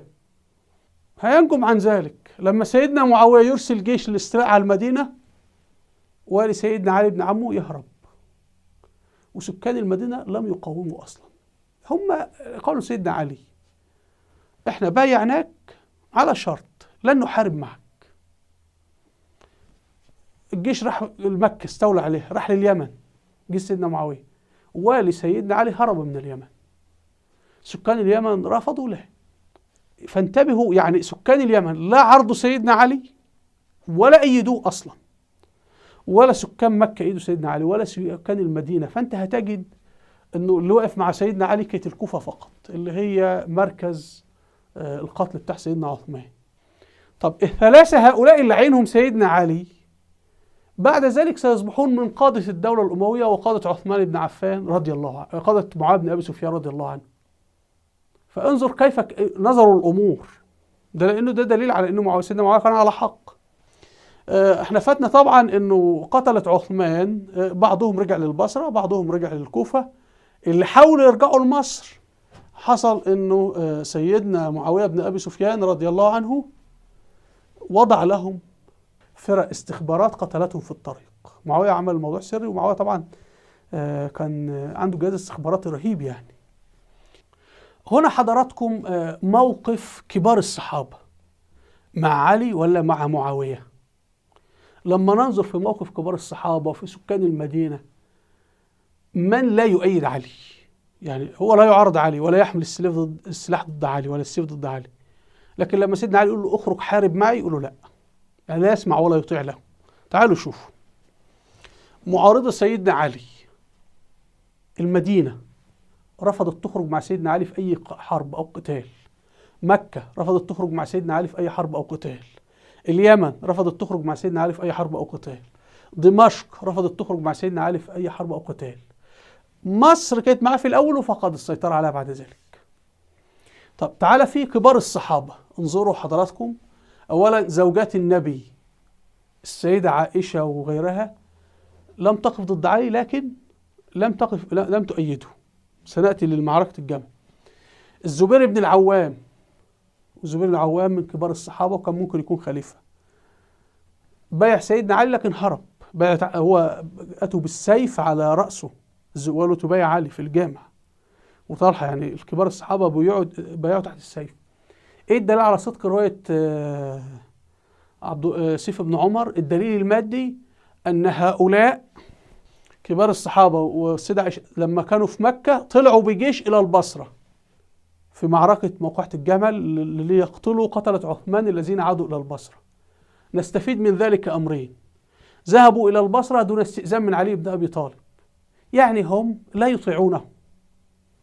الامر الثاني ان هم غير طامعين في الحكم، لان لو الزبير بن عوام وطلحة بن عبيد الله بدل ما كانوا يطلعوا بالجيش من مكة الى البصرة كان ممكن يتوجهوا للمدينة المنورة ويسيطروا على عاصمة الدولة ويعلنون انفسهم الخلفاء وخلصوا. لكنهم لم يتجهوا للمدينة، اتجهوا للبصرة، فمعناها ان هم فعلا يريدون الثأر لعثمان وليس الاستيلاء على الحكم. وفي نفس الوقت يرون ان علي شخص مفرد ليس في يده سلطة. فهؤلاء لا استشاروا علي في الخروج ولا سمعوه، يعني هم تصرفوا كأن سيدنا علي غير موجود أصلا. ولذلك هذا يدل على صدق رواية سيف، أن هم لم يبايعوه مبايعة جدية، إنما بايعوه تحت السيف والإكراه. ولو كانوا بايعوه عن إيمان واقتناع لاستأذنوه قبل أن يكونوا جيشا ويتجهوا به إلى البصرة. طيب، لدينا آخرين، مثلا عندنا سعد بن أبي وقاص. لا يعني سعد بن أبي وقاص لم يحارب مع سيدنا علي في أي موقعة، رفض، قال له أنا ماليش علاقة بهذا الموضوع كله، أنا في جنب، اعتزل، يعني لم يؤيد علي. طيب، لدينا عبد الله بن عمر بن الخطاب. ابن عمر بن الخطاب رفض يخرج مع سيدنا علي في أي حرب أو في أي جيش أصلا. أصل أنت هتخرج مع مين؟ مع عبد الله بن سبأ واللي عملوا الانقلاب واللي قتلوا، يعني أنت هيبقى اللي في كتفك أوباش يعني. وهنا بقى اللي بيقولوا الحسين خرج ضد الظلم وضد طب ما انت الحسين كان خارج مع قتلة عثمان في نفس الجيش، وكان الظلم كله في قلب الجيش عنده، يعني ما فيش داعي انه يدار عند الظلم عند يزيد، هو عنده الظلم في الجيش بتاعه. طيب، أسامة بن زيد اللي هو خادم الرسول صلى الله عليه وسلم، وده كان قائد جيش. أسامة بن زيد ده الرسول توفى والجيش كان المفروض يتجه للروم واتجه بعد ذلك، رفض أيضا يؤيد سيدنا علي. عبد الله بن أبي السرح رفض يؤيد سيدنا علي ورفض ينضم لمعاوية. عبد الله بن أبي السرح هذا اتهموه ان هو قريب سيدنا عثمان، اخوه من الرضاعة، تخيل اخوه من الرضاعة يعملوا عليه مشكلة. طيب، كان المفروض يقاتل سيدنا علي، لم يقاتل سيدنا علي ولا أيده. سيدنا أبو هريرة رفض ينضم لسيدنا علي. معاوية بن حديش وده قائد كبير رفض. زيد بن ثابت اللي كتب القرآن رفض ينضم لسيدنا علي.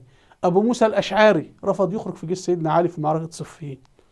المغيرة بن شعبة ده من كبار القادة العسكريين في الدولة في عهد عمر بن الخطاب وسيدنا عثمان رفض، وأصحابي رفض يخرج مع سيدنا علي. عمرو بن العاص، معاوية بن أبي سفيان. فمعاوية كان واحدا وأصغرهم وأقلهم سنا وأهمية. طبعا معاوية تزداد أهميته لأنه هو اللي هي في الآخر فشلوا في كسره.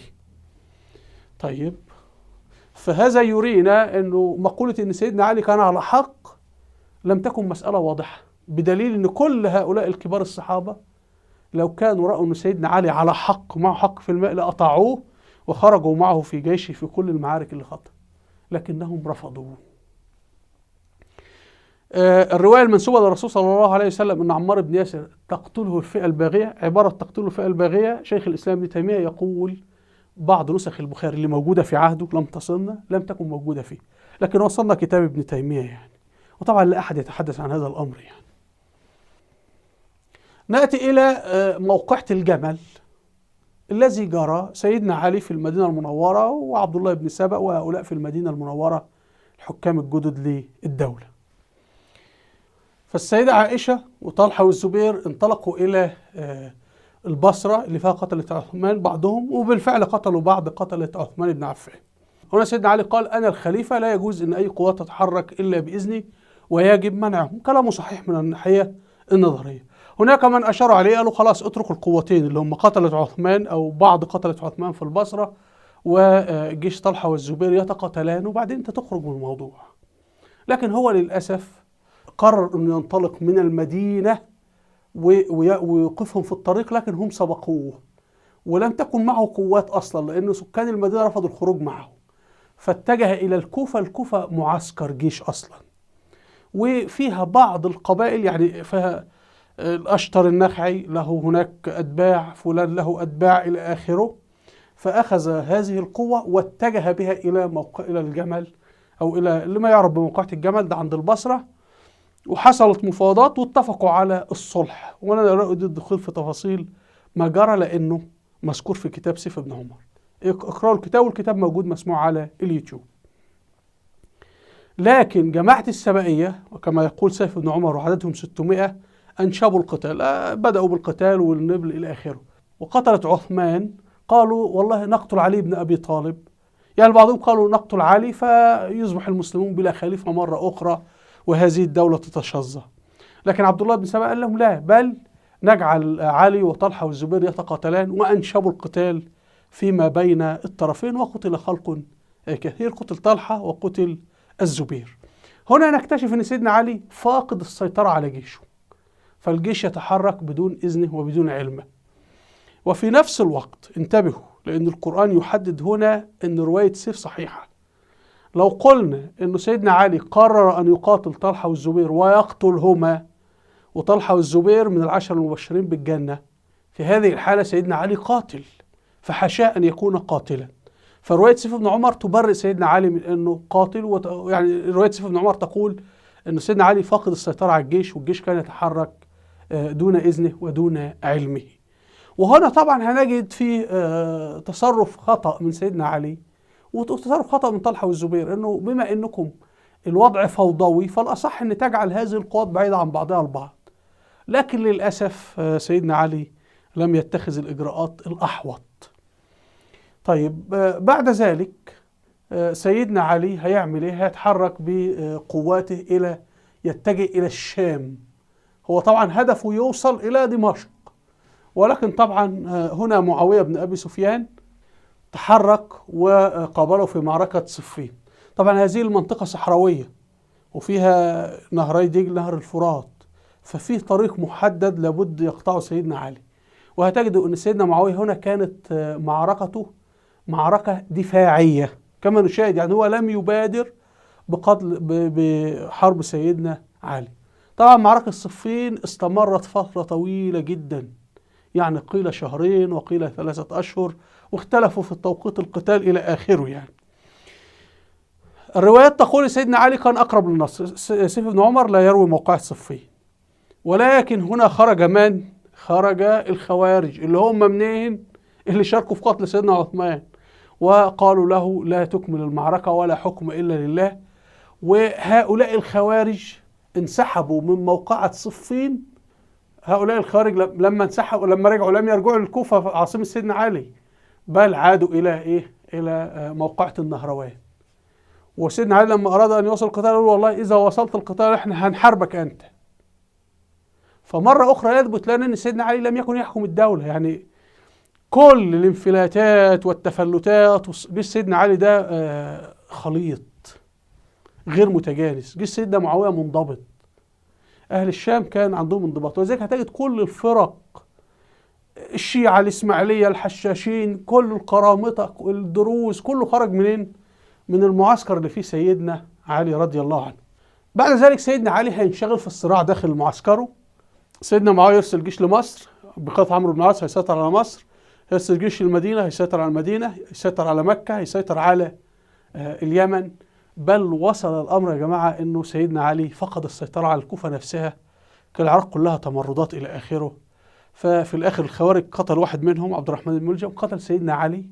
وسيدنا علي هو طبعا ظل 3 أيام حتى يموت يعني أو يلفظ أنفاسه. فأوصى بأن تكون جنازته ليلا وسرا وفي مكان سري حتى لا تنبش. يعني تخيلوا كيف وصل الأمر بسيدنا علي. ده دليل أنه فقد السيطرة تماما على الدولة. وأنتم تلاحظون سيدنا علي حكم كم سنة؟ 5 سنوات و4 أشهر، يعني 5 سنوات ونصف. حارب سيدنا معاوية في كم معركة؟ معركة واحدة، معركة صفين. فرغم أنه كان في ال5 سنوات يستطيع أن يحارب 5 مرات مثلا، لكن هو معناها أنه لم تكن لديه القدرة أصلا لمحاربة سيدنا معاوية 5 مرات. أبو بكر الصديق في 2 سنين حارب حروب الردة، حارب الفرس وحارب الروم. عمر بن الخطاب حارب الفرس معارك كثيرة، والروم معارك كثيرة، وعثمان بن عفان كذلك. لكن هتجد قدرة سيدنا علي الحربية والقتالية ضعيفة جدا لعدم وجود سيطرة له على الجيش ولا السلطة. هو سيدنا علي عاوز يحكم، وبل هو قتل بعض أتباع عبد الله بن سبأ، بل سيدنا علي قرر يقتل عبد الله بن سبأ. والروايات دي جت في أكثر من مرجع تاريخي، أنا ذكرتها في حلقة عبد الله بن سبأ، والبخاري ذكر جانبا منها في صحيح البخاري أنه أحرق 10 من هؤلاء لأنهم قالوا له أنت الله. وحاول يقتل عبد الله بن سبأ لكن منعوه وقالوا لا فيه، فنفى عبد الله بن سبأ فاتجه إلى بلاد فارس. المهم بعد كده قبر عبد الله بن سبأ هنجده في الشام. طيب نأتي إلى سيدنا معاوية، لماذا هو على حق؟ نرجع إلى سقيفة بني ساعدة. قاعدة الحكم في العالم كله هو أنه لابد فيه عصبة تحكم. في سقيفة بني ساعدة ماذا حدث؟ لما توفى الرسول صلى الله عليه وسلم، سقيفة بني ساعدة يعني البرلمان بتاع بني ساعدة أو المجلس، يعني سكان المدينة المنورة اجتمعوا. سكان المدينة المنورة هم الأنصار. فهنا جاء أبو بكر الصديق وعمر بن الخطاب وأبو عبيدة بن الجراح وقالوا لهم إيه؟ دار نقاش عن الحزب الذي يحكم. سكان المدينة أم المهاجرين قريش، وقالوا لا، حزب قريش أو قبيلة قريش تحكم، لأن العرب كلهم يسمعون ويطيعون لقريش. وهذا يشبه الإخوان المسلمين في مصر، إن أنت محتاج الشعب يمشي يسير خلف من. ففي حالة دي دولة قبائل، فلابد من قبيلة هي التي تسود وتحكم. فهنا جرى اختيار الحزب الذي يحكم أولا، ثم اختاروا من هذا الحزب أبو بكر الصديق. وهذا يجري في كل دول العالم، يعني في أمريكا عندك الحزب الديمقراطي، الحزب الجمهوري، كل حزب بيختار من سيرشحه ثم الشعب بيختار من هذا. وفي بريطانيا كذلك حزب العمال والمحافظين، فلا يوجد شخص بيترشح كده منه للشعب، في حزب بيختار يقول للشعب هذا نراه مناسبا لكم رئيسا للدولة أو حاكما، وبعدين يجري انتخابه. وفي حالة مصر العسكر مثلا، العسكر والإخوان في حالة مصر يعني. فاحنا نختار الحزب الحاكم أولا. طب سيدنا معاوية بن أبي سفيان يقول، أو يعني هذا فهمي أنا، أنه من الحزب الذي يحكم في عهد سيدنا علي؟ من؟ السبائية، سكان الكوفة، قتلة عثمان، فوضى. معاوية لو سلم بالحكم وقال له سيدنا علي تفضل الحكم هذا، هل سيدنا علي له سلطة؟ هل اليمن تسانده؟ لا. المدينة تسانده؟ لا. مكة تسانده؟ لا. هل السبائية هؤلاء وقتلة عثمان بن عفان يسمعون ويطيعون سيدنا علي؟ لا. فهو فرض، وهو اكتشف هذا. ودليل الأحداث اللاحقة، نرجع إلى أنصار سيدنا علي. أخوه مسلم بن عقيل تركه واتجه إلى سيدنا معاوية. ابن عمه عبد الله بن عباس صحابي الكبير مفسر القرآن، عبد الله بن عباس تركه، يعني كان والي البصرة، انشق بلغة هذه الأيام ورجع المدينة المنورة. طيب عندنا مثلا عبيد الله بن عباس اللي هو كان والي اليمن، ظل مع سيدنا علي بعد ما ترك اليمن، لكن لما جاء سيدنا الحسن جعله قائدا لجيشا فيه 12,000 جندي، ذهبوا سلموا أنفسهم لمعاوية. قاسم بن العباس والي سيدنا علي على المدينة، بعد وفاة سيدنا علي هيبايع سيدنا معاوية، وسيدنا معاوية جعله قائد للجيش اللي هيفتح سمرقند وهيقتل في سمرقند، استشهد وقبره موجود في سمرقند. فإذا زياد بن أبيه، المغيرة بن شعبة، أنت ستجد كل اللي كانوا حتى يقفون على اللي كانوا مع سيدنا علي من المسلمين نفسهم أيادوا سيدنا معاوية. بل سيدنا الحسين كان جندي في جيش سيدنا معاوية لفتح القسطنطينية، وقائد الجيش مين؟ ابن سيدنا معاوية يزيد.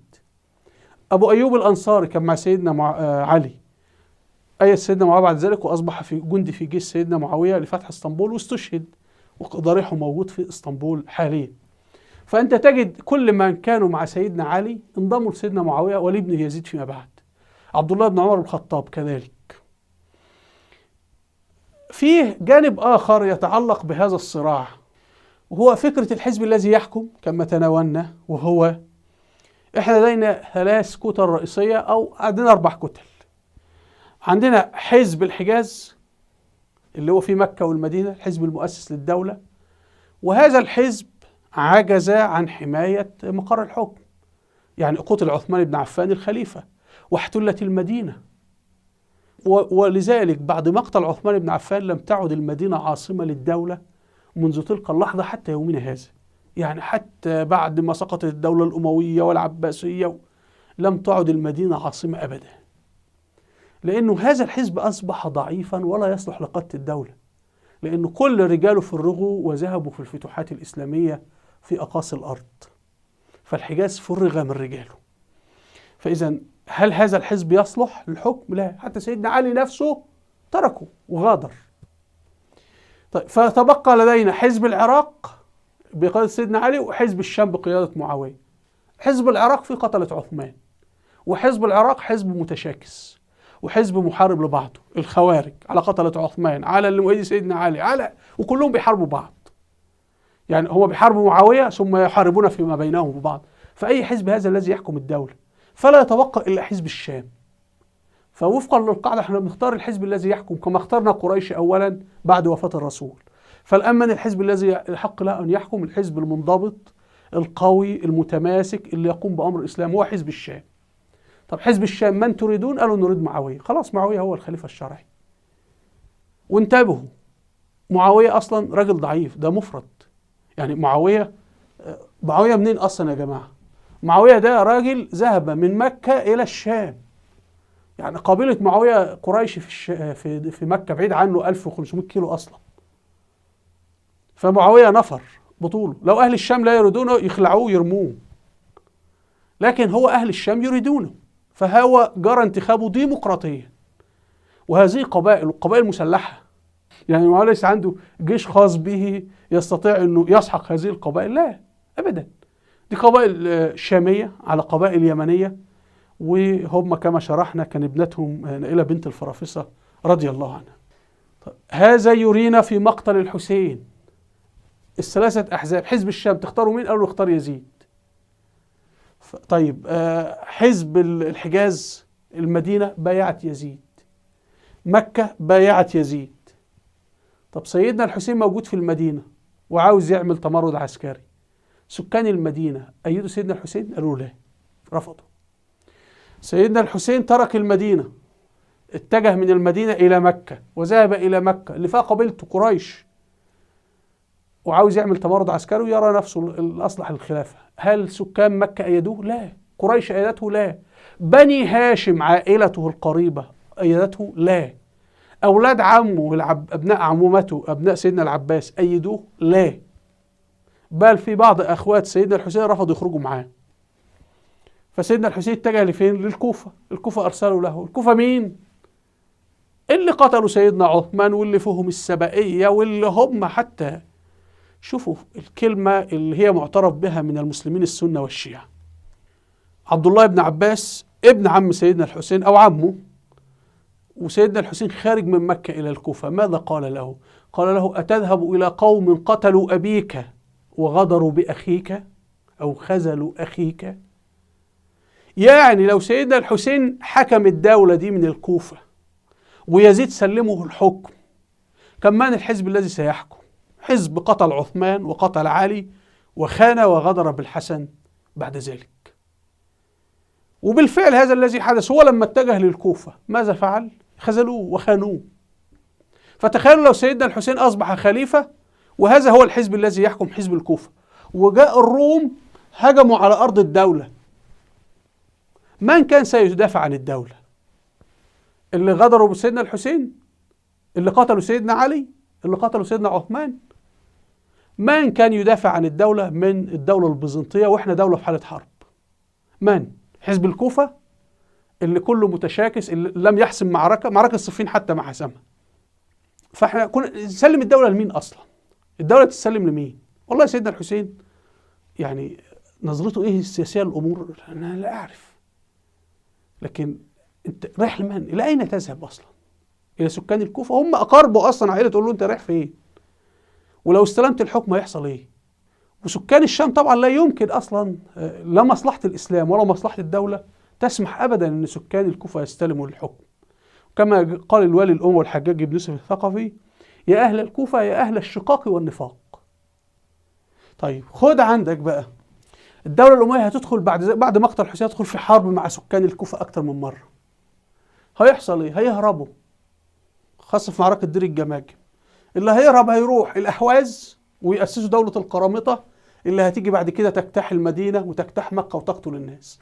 وبعضهم هيهرب لقم، وهيبدأوا من نقطة قم يعملوا الدويلات الشيعية الرافضية اللي هتعمل الدولة الصفوية، هتحارب تركيا والدولة العثمانية، وهتحارب الشام وتحارب العراق، ويعني كوارث. فهذا هو التاريخ المادي الذي لا يستطيع أحد أن يكذبه. طيب سيدنا معاوية لما جه يموت لابد يضع والي يولي.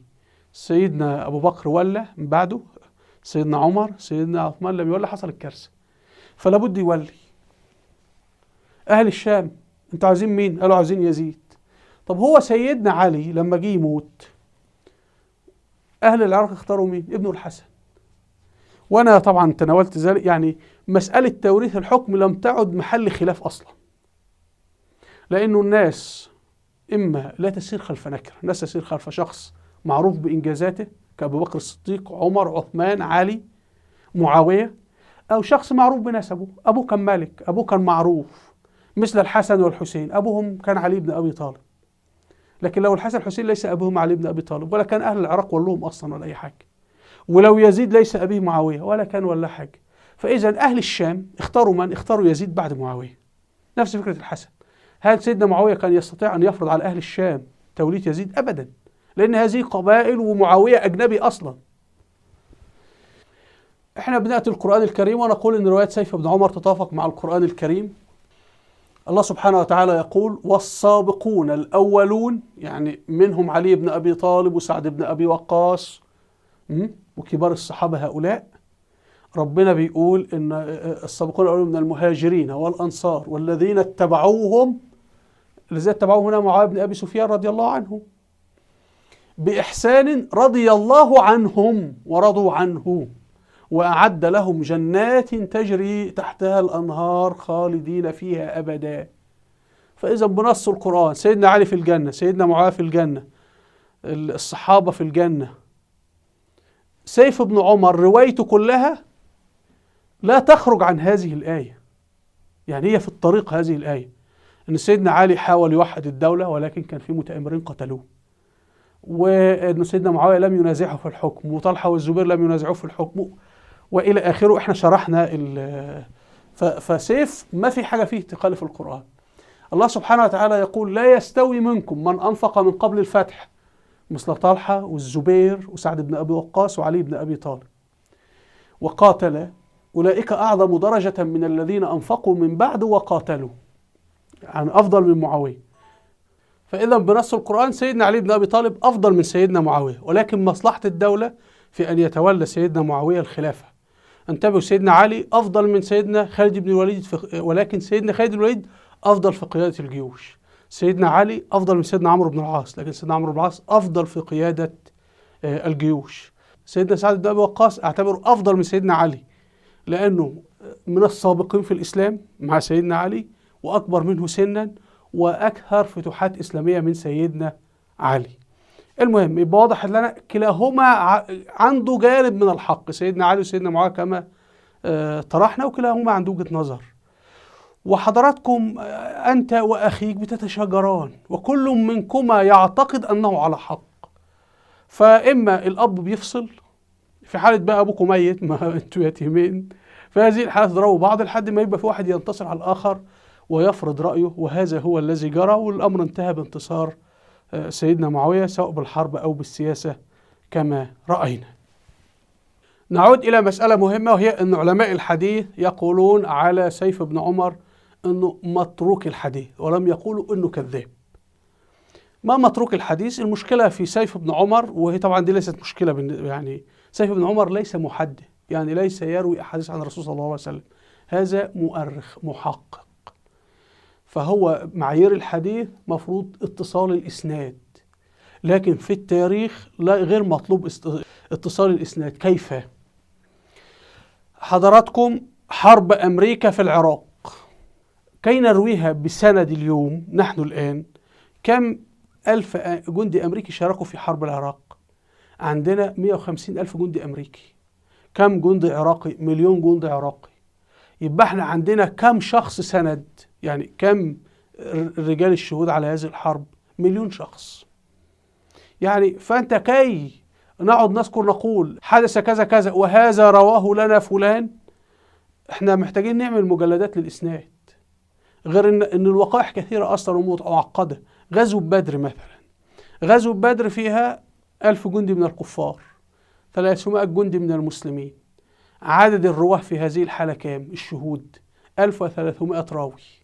1300 راوي، ده محتاجين نعمل مجلدين بأسماء الرواه، كل واحد يروي ماذا شاهد، وكل راوي هيروي لأولاده وأولاد أولاده وأحفاده، هيجي سيف بن عمر يأخذ عن هؤلاء. فمحتاج بقى يكتب لنا 5000 راوي بأسمائهم، محتاج هو كتب مجلدات. فالذي يحدث أنه هو بيأخذ خلاصة الواقعة من أكثر من مصدر ثم لا ينسب. يعني يجي على ياخذ سيدنا أبو بكر الصديق يقول له يا سيدنا أبو بكر ماذا حدث في غزوة بدر؟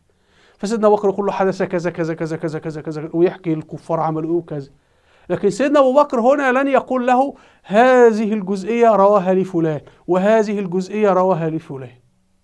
فهنا نقول السند ايه؟ سقط السند، يعني السند فيه انقطاع، السند فيه سقوط.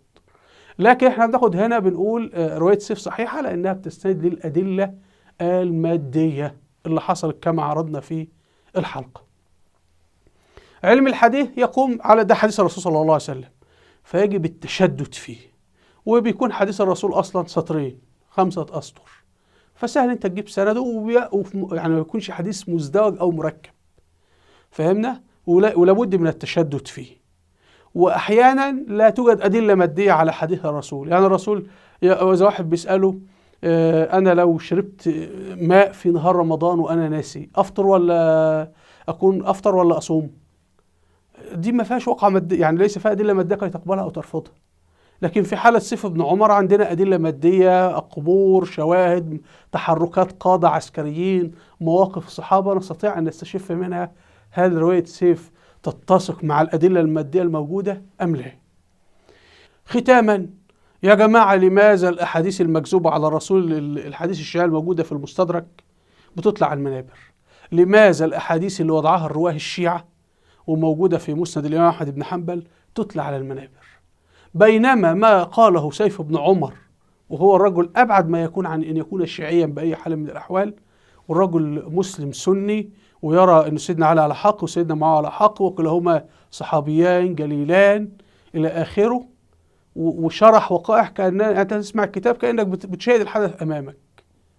ثم تظل المسألة يعني المشايخ يرفضونها. لماذا مقتل الحسين تكررونه ومقتل عثمان ترفضونه؟ وكل المصائب اللي بتحدث في العالم الإسلامي الآن بسبب الحديث عن مقتل الحسين، مقتل الحسين، مقتل الحسين. والميليشيات الشيعية الإيرانية بتقتل في المسلمين انتقاما للحسين. أين تذكير المسلمين بمقتل عثمان؟ وخاصة أنه مقتل عثمان يتكرر في الدول الإسلامية الآن. أرجو مشاهدينا أن تكون الصورة قد وضحت. وفي الختام هنا كتاب سيف بن عمر أرجو أن تسمعوه، وأرجو من الإخوة اليمنيين والإخوة اللي عندهم دراية بالشعر خاصة في عصر الخلافة الراشدة في عصر الدولة الأموية، اكتبوا في التعليقات أو ارسلوا لي على الخاص على الفيسبوك أو تويتر أي مادة علمية تتعلق بالشعر أو الآثار أو الكتب أو الأدلة المادية تتعلق بهذا الموضوع، لأن الموضوع يحتاج إلى بحث. كل ما ذكرته هو رؤوس أقلام، وإحنا لو لدينا جامعات نمتلكها فعلا كنا عرفنا من الشعر ماذا حدث بالضبط، لأن العرب كانوا أي وقائع يعني يقولونها في صورة شعر. فأرجو الاستماع إلى الكتاب. هنا في فيديوهات على اليوتيوب أرجو مشاهدتها، أسفل الفيديو رابط صفحتها على الفيسبوك وتويتر، وهنا قائمة فيديوهات الوثائقيات التاريخية أرجو أن تشاهدوها، وأرجو الاشتراك في القناة بالضغط على هذا الزر. وطبعا لا أنسى اكتبوا على اليوتيوب صبر مشهور عبد الله بن سبأ، أعددت حلقة سابقة عن ذلك، أو صبر مشهور السبائية، يعني بإذن الله إن شاء الله أعمل فيديو عن السبائية. وإلى اللقاء والسلام عليكم ورحمة الله وبركاته.